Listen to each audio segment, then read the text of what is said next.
Florida is the fourth largest economy of the U.S. Agriculture, construction, and tourism are some of the main sectors here. Now this state is facing an exodus of workers. Fewer people are tending the fields, and construction sites are lacking laborers. A recent law has criminalized the transportation of undocumented immigrants into this state.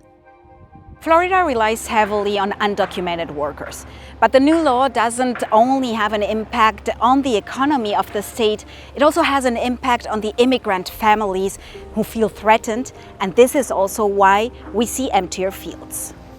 She works in a tree nursery and has chosen to stay. She spoke to us but wished to remain anonymous for fear of being deported. La ley que este señor ha puesto los ha afectado muchos a nosotros, porque de hecho, pues acá en Hunter es donde más inmigrantes. Now, the law that this man has signed is strongly affecting us. It's especially places like this one that need us, because there are many fields, many nurseries around here, thousands of tomatoes. What will now happen to these fields with the new law? It's not only us who's affected, it's the whole community. Los inmigrantes, sino toda la comunidad. The law also makes various parts of their lives more difficult. The Farm Workers Association of Florida advises them that state hospitals now are required to ask patients about their immigration status.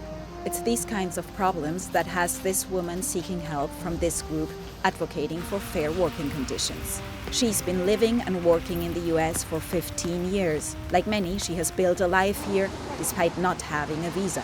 Her kids were born in the US, and one of them has a serious illness. I have to take her to the doctor every 6 months because she has an illness in her kidneys. Now I don't feel safe anymore. I can't take her to the hospital. What if they ask me for my immigration status in the hospital or on my way there? I'm afraid of going out. What if they detain me and ask for my documents?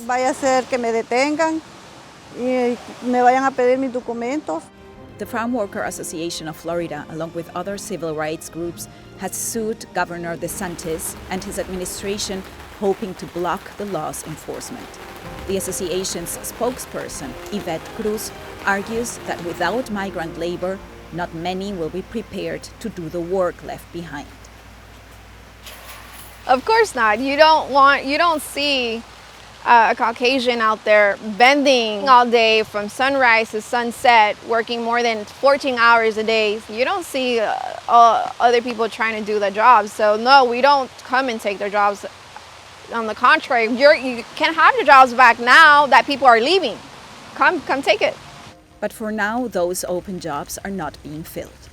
A gap where migrant laborers are removed with no one willing to take their place, which is expected to leave a hole in the state's economy.